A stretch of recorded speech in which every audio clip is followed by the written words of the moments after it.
Your Razorbacks are going bowling to the Outback Bowl against Penn State. The Razorback football team also picks up a huge 5-star transfer wide receiver from Oklahoma, and the Arkansas Razorback basketball team keeps it rolling. It's all coming up here on the Locked On Razorbacks podcast.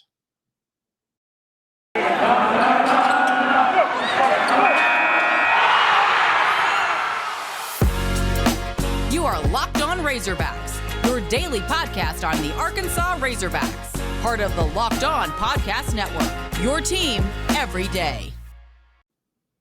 And welcome into the Locked On Razorbacks podcast. I am your host, John Nabors. I am also the host of Out of Bounds. You can catch every weekday afternoon from 1 to 4 on 103.7 The Buzz and 103.7thebuzz.com. Today's episode is brought to you by Sonos. Sonos is the official sponsor of ESPN College Football. Go to Sonos.com to learn more. Hope everybody had a wonderful weekend, packed with crazy stuff going on, especially in Razorback land. The most important thing, though, is that bowl selection officially took place, and the Arkansas Razorbacks are going bowling for the first time, I guess, since last year, technically, but it didn't get to be played. They're going to play in a bowl game for the first time since 2016. Let's go ahead and get that out. And it's, to me, the best option you could have for a bowl game. Like, I know that there could have been other places you could have gone. Maybe it would have been easier to get fans there because I know airfare is pretty expensive right now for this. But the fact that Arkansas is going to the Outback Bowl in Tampa, playing in an NFL stadium, and they're playing against a marquee opponent in Penn State, a team that they have never played before in the history of their program, to me, you can't have anything better than what you're going to have with this game. Now, it's going to be at 11 a.m. on January 1st, so it is a New Year's Day bowl. I guess you can't call it a New Year's Six bowl, but it is a New Year's Day bowl. And it's just awesome that you didn't get screwed, because I was kind of fearful of Arkansas having to go to like the Gator Bowl against whoever, or, nothing against Orlando. It's just not that great. Or maybe, having to go to the Music City Bowl, which wouldn't have been bad, but I don't know, there's some sort of appeal about playing in Florida. And then there were like some people like USA Today put out that Arkansas was going to, before even their bowl, I guess their final bowl projections, they had Arkansas in the Texas Bowl. I'm like, bro, what? No, they're not playing in the Texas Bowl. And if they played in the Texas Bowl, we got problems. We're going to have to revolt or something like that. But it was just really nice to see that Arkansas got about as good of a bowl game, a good of a matchup as you could possibly have. Now, Penn State was a team that started off really strong. I believe they were even in the top 10, maybe the top 5 at one point in time this year, but they did finish 7-5, and they went 4-5 in Big Ten play. And, James Franklin, of course, still being there, signed a big time contract and all of that. And the other thing that really stood out to me, and this is just when I was reading the press release from Arkansas, and I thought this was the case, but I couldn't remember historically going all the way back. But Arkansas is actually 0-4 against Big Ten teams all time in bowl games. The 99 Citrus Bowl, we remember when they lost to Tom Brady in Michigan. We remember the Music City Bowl against Minnesota. I think it was in 2002, and that was embarrassing. And then we remember losing to Wisconsin and Brett Bielema and the Outback. Or no, that wasn't the Outback Bowl. That was the Capital One Bowl. And then, of course, the game went on to the latest one, the Sugar Bowl. Lost to Ohio State. I guess that game didn't happen, right? It's vacated. You can't. It just happened. So, anyways, it's something that where if you're an Arkansas fan, you can't really be upset by this bowl matchup. Like, I don't know anybody who should be upset there or say that you got screwed. This is perfect, because in bowls, we know that it's about matchups and it's about, how good things can go for you as a team, and are you going to be prepared? Are you going to be ready or whatnot? But overall, this is just the thing where if you have a bowl game and you're able to get some sort of marquee matchup that'll at least get people interested into the game, get people fired up to go to the game, have people actually interested in seeing what goes on in your game, like all of these things, that's what you want to have.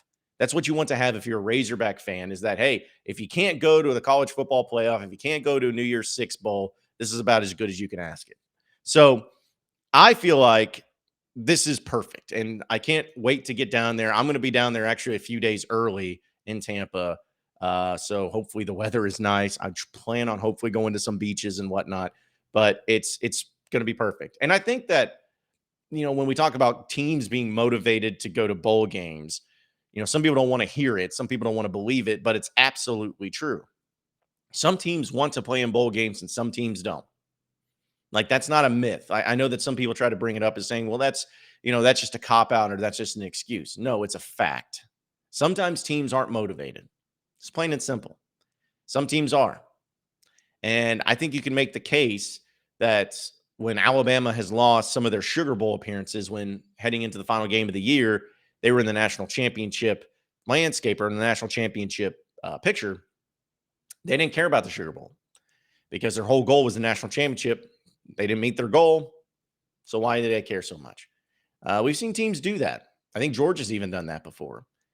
But the positive thing about Arkansas is that they are not under that umbrella. They are not in that same realm. They are actually a team that wants to go out and play a bowl game and win a bowl game. And they're going to have the majority, if not all of their players playing in the bowl game who are available besides injury. Like, you haven't been to a bowl game since 2016. Not a single player on this team has been to a bowl game. I don't think Grant Morgan was on the team in 2016, but even if he was, I guess he was, but still, it's been a long time and nobody's been able to enjoy the great things that come along with it. And so this is finally an opportunity for Arkansas to have that. Sam Pittman handled it well in his press conference yesterday. I thought that he just managed to talk about some of the reasons why they're excited, the reasons why they'll be motivated. And I think that, he's going to have his team ready, especially in the fact that, this is kind of the last hurrah for a lot of these seniors, a lot of these players that are going to be moving on. And the fact that it's going to be against a team that you haven't played before, there's intrigue there. But I would even make the argument that if you compare it to a lot of the other bowl matchups in the SEC, Arkansas and Penn State might be one of the most interesting ones, all things considered. Obviously, you got the national championship games in the college football playoff where you're going to have Bama and Georgia in there. Georgia and Michigan is going to be a pretty interesting game from that perspective. I think Mississippi State and Texas Tech will be great just because it's Mike Leach going against his old team in Texas Tech. So there's intrigue there. But, I mean, besides those things, I think Arkansas and Penn State has the best matchup. Baylor and Ole Miss in the Sugar Bowl might have some sort of flair. But overall, I just think it's about Arkansas, man. And I can't wait. And if Arkansas wins this game, it's going to be a quality win against a quality opponent. And you're finally going to get that another losing streak off your chest with the losing streak against Big Ten teams in the bowl game. And you'll finally be able to take that next step, get to the 9-win mark, and it will be the best season you've had since 2011. I think that considering you're at 20th, 21st right now, depending on which rankings you're at, I guess college football playoff rankings are the only ones that matter. But I think if you win that game, you can maybe jump up to possibly 15, just depending on what else happens in front of you. So you got to enjoy what's going on with this Razorback football team and be ready to go to Tampa. The airfare is insane, I know. Hopefully they have a good turnout down there. Hopefully a lot of fans go down there. But that's just something we'll have to wait and see. But I can't wait to see you all in Tampa on January 1st on that Saturday, bright and early at 11 a.m. I guess it'll be noon there in the East Coast, but it should be an exciting time. I know you're all college football fanatics, and I know you've heard me tell you about Prize Picks. Well, I'm going to tell you about it again. It's the leader in college sports daily fantasy, and they offer more college football props than anyone else in the world and offers the star players of the Power 5 as well as the mid-majors that you may not even have heard of. And the best thing about it is all of you that try out Prize Picks today, you will receive 100% instant deposit of up to $100. Just be sure to use promo code Locked On. Again, promo code Locked On. It's the award-winning app on both the App Store and Google Play is where you can download it. Entries can be made in 60 seconds or less. It's that easy, and they offer safe and fast withdrawals. So don't hesitate. Check out prizepicks.com and use promo code Locked On, or go to the App Store and download the app today. Prize Picks is the daily fantasy made easy. Also, got to tell you about betonline.ag. They have you covered throughout all of the season when it comes to odds and lines. Never been easier before for the football season, especially upcoming when bowl season is going to be happening as well. It's your number one spot for all sports action this season. So head to the new updated desktop or mobile website to sign up today and receive 50% off your welcome bonus on your first deposit just using promo code Locked On to receive your bonus. It's as easy as that. From basketball, football, NHL, boxing, UFC, right down to your favorite Vegas casino games. Don't wait to take advantage of all the amazing offers for the 2021 season. BetOnline is the fastest and easiest way to bet on all your favorite sports. So head over to betonline.ag where the game starts. All right, so Razorback football going to play Penn State in the Outback Bowl is fun. It's great. It's exciting. And I know that as much as exciting as that was to see, I don't think it was as exciting for a lot of Razorback fans to also have the news that they have a new player joining their roster this upcoming football season. And it is a wide receiver by the name of Jadon Haselwood. Now, some of you may be like, I know that name, but I'm not sure who he was. He's a former 5-star wide receiver transfer from Oklahoma. He's been at Oklahoma. He was the number 1 wide receiver in the country of the 2019 class, the number 4 overall player in the 2019 class. He will tie Ryan Mallett, who was the number 4 player in the 2007 class, transfer from Michigan, as the Razorbacks' highest ranked player in all the country and in the history of recruiting and how it's been at least graded out over the past 20 or so years. So and this is just some stats for you to give you an idea of what we're looking at. During his 3 seasons at Oklahoma, Haselwood caught 62 passes for 736 yards and 7 touchdowns, but he missed most of the 2020 season because of a torn ACL. But his return to action this year, he made 39 receptions for 399 yards and 6 scores. He's 6'3", 202 pounds. He's from Georgia, but this is where all the connections came into play. He played for current Arkansas running backs coach Jimmy Smith and ultimately picked Oklahoma over Alabama, Clemson, Florida, Georgia, Ohio State. Those are pretty good schools to pick him over. But either way, he is joining Arkansas. He is officially committed, and he is transferring in to the University of Arkansas. And I could not like that's huge. That is huge. This kid could have gone anywhere. He could have gone anywhere. He could have gone anywhere out of high school. He could have gone anywhere right now. People were talking about how coming out of the transfer portal, he was one of the best players in the portal. Like, he had basically any type of offer, any type of opportunity to go to any school, and he chose Arkansas. He comes on an official visit and he chooses Arkansas. Now, I'm going to go out and go on a limb and say that Treylon Burks is gone. I think we can all feel like that's a safe bet. He's going pro, as he should. Like, there's been times where I've been on the fence about certain players leaving or staying. There's no on the fence with Treylon Burks. The dude needs to go. He needs to go to the NFL. And that was kind of the biggest question that I remember thinking about throughout the season. I'm like, man, this is great, and enjoy Treylon Burks while we have him, but I wouldn't be surprised if he ends up leaving this year. And then if he does, who are you going to replace him with? Like, you got some okay wide receivers, don't get me wrong, but Treylon Burks is like the next level. Like, he was killing it in these games, and he was unstoppable. It's going to be kind of the same thing with when you think about a guy like Jadon Haselwood. Now, is he going to be as good as Treylon Burks? We don't know. But having that type of player come into the school and be able to be that replacement for Treylon Burks, boy, does that not just give you a overwhelming amount of confidence now next year? Because we know you got KJ Jefferson back, and everyone's happy about that. You got all the running backs back, essentially, and everyone's happy about that. You're going to have the offensive line, the majority of them at least come back. That'll be great.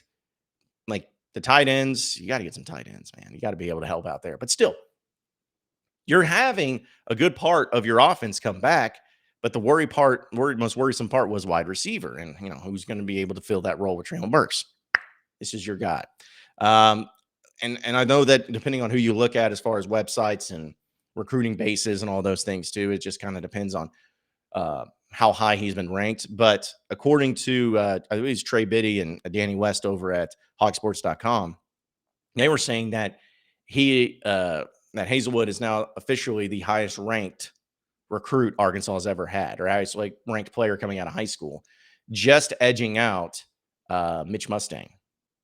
So hopefully it works out better than what Mitch Mustang did. But still, the fact that you have a player like that is big time. And when you add into the mix of having I don't know if anybody cares about this as much as I do, but I think it's pretty interesting that when you're able to add in a player that kind of shocks some, where they're like, wait a minute, this guy's going to Arkansas? That player who could have gone anywhere else in the country he wanted to go chose Arkansas? That kind of sends a message out to the rest of the college football landscape that this isn't a place that just, has good old fashioned Arkansas kids and then a couple of other kids that nobody really recruited and kind of whiffed on and they just happened to come to Arkansas. Like, no, this is a place where people are starting to recognize college football is fun to play. It's fun to be at. It's fun to be a part of. And I think that's exactly what's going on with what Arkansas is trying to do right now. This is the type of setup you want to be able to build and the foundation you want to have to be able to be laid by Sam Pittman to where now you've shown you can win. You show you have a successful recipe. You show that you can have players be successful in your systems, whether it's offensively or defensively. Now it's just about getting those players here. I'm hoping this is the start of something great because this might be a huge recruiting weekend for Arkansas, which I know it was. They had some official visits and whatnot. But this could be the start of something special because let's be honest, folks, when you talk about recruiting, whether it's college football or college basketball or whatever, when you talk about recruiting, great players want to play with other great players. Sometimes that's something like the best type of recruiting tool is that, hey, if you got a 5-star coming to your school, another 5-star may want to come to your school. 5-star quarterback comes to your school, 5-star wide receiver, like, well, I'd love to have a 5-star quarterback throwing me the ball, so I'll go there. Like, it just is a ripple effect that will be able to increase recruiting, and I think that this will be the first of many to happen for Arkansas and Sam Pittman. At least that's what I'm hoping for. What a huge get by Sam Pittman and his staff. Congratulations. That's huge. I know the expectation is going to be really high for this kid, which I don't really know if that's a good thing or not, but still it's pretty awesome to see how this is all playing out. And, spring ball will be around the corner. We'll get to see him there as well. I don't think he'll be eligible for the bowl game. Somebody tweeted that at me. It's like, I don't think he will be, but I don't know the rules. I don't know the NCAA bylaws and stuff. So, but who knows? This is fun though. It's a fun time. I don't know if we can all take this positive stuff, but it's certainly going pretty well right now. All right, folks, Built Bar. You know about Built Bar, right? It's the holiday season. So we're starting to pack on a few extra LBs, a few extra pounds. But the thing about Built Bar though, is that it's something that can taste great to go along with the holiday season, as well as having something that's healthy, that's easy, that's convenient, and something that tastes great. So that way, when you're walking out the door about to go to work, or whether you're just sitting at home, maybe you're about to go to work out, whatever it is, Built Bar has you covered because they have so many different flavors and they give you that extra fuel that you need. And listen, people have been tweeting me about this and they've been messaging me about this. Like, I actually tried it out. I thought you were full of it, but it's incredible. It's actually, I've never bought any other protein bars after this. So that's big time. So you can do so many different things with them when it comes to the flavors, especially when the holiday season. Some people, if you want to dip it into your cocoa, do that. Like it's built for that. No pun intended for the Built Bar. And right now, if you go to built.com and use promo code LOCKED15, you'll get 15% off your next order. It doesn't matter how many you buy. It doesn't matter how many you go along with, 15% off. So go to built.com, use promo code LOCKED15 for 15% off your next order. I promise you won't regret it. It's something that I do all the time. It's something my friends do all the time. So be able to check it out over at built.com. And remember, use the promo code LOCKED15 for 15% off.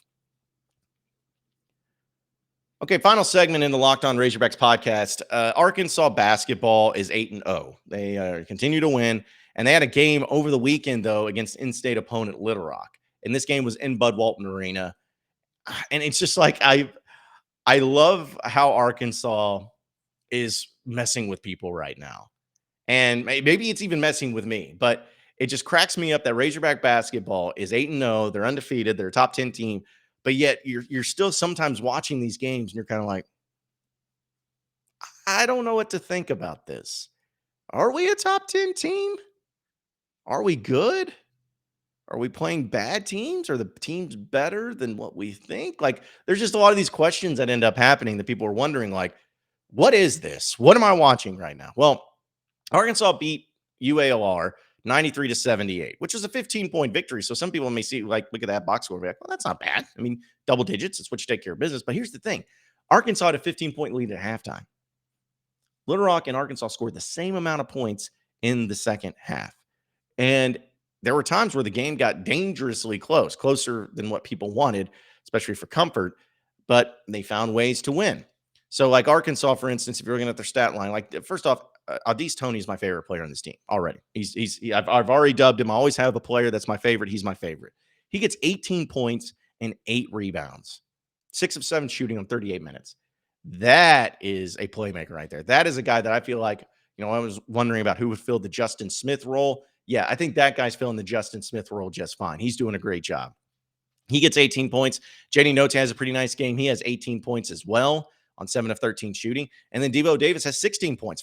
He's had back-to-back really good games. He was 8 of 11, also had 7 assists in this game, 4 rebounds. And then Chris Likes comes off the bench, 14 points for him. Goes 3 of 8 shooting, but mainly went to the free throw line, and Arkansas actually did better from the free throw line too. So, so it's like I watch this team, and folks, I know that it sometimes can be frustrating to watch. Like I know that sometimes it's going to be like, what is this team? But the thing is as we keep saying throughout this basketball season in the early going, is that you're going to have these games where you just don't play as well, or maybe in some cases, and I know stop traffic, this may be shocking to you, the other team plays lights out, because people were bringing up the fact that this Little Rock team, they only had 6 scholarship players available, 8 players in total. You should have ran them out of the gym.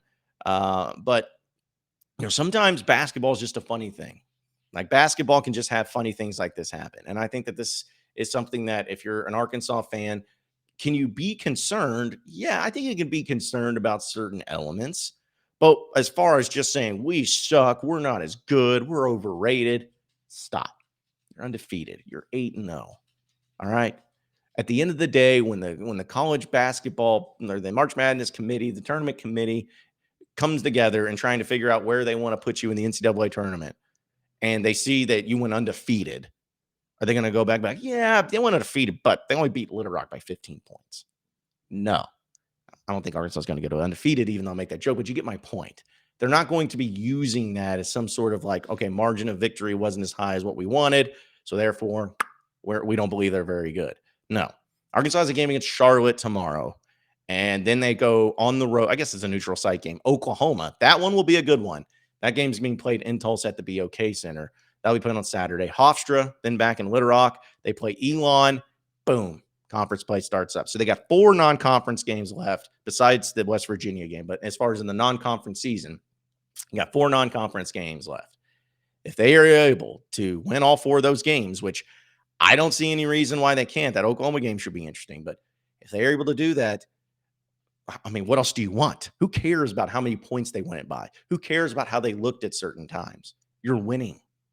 Now, again, I'm not saying you can't be concerned about stuff, because I have concerns. I have concerns about 3-point shooting and who's going to be that guy besides JD Note that you can kind of count on to hit big threes. Like, I'm concerned about that. I'm concerned about free throw shooting at times.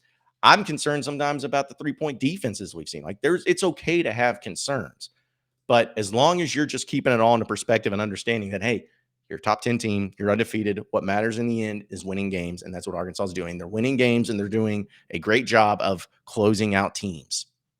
What more could you ask? So enjoy the ride. We'll see how they go in these final 4 non-conference games. That's going to be big, but either way, just enjoy the games. Show up, too. The crowds have been kind of disappointing so far, but if you have tickets, go. And if you can't go, give them tickets away. Tell me, I'll give them away for you. Like, I just hate seeing empty stadium when you got a sellout and there's only 10,000 people in the crowd on a Saturday game. Like, that needs to be better than that. But either way, appreciate you all listening in to the Locked On Razorbacks podcast. Be sure to like and subscribe to the podcast on iTunes or on Google Play. You can also get after me on Twitter at BuzzJohnNabors for any questions, comments, concerns that you may have. We'll keep it going from there. Same podcast time, same podcast channel tomorrow afternoon. Have a great day, everybody. We'll see you then.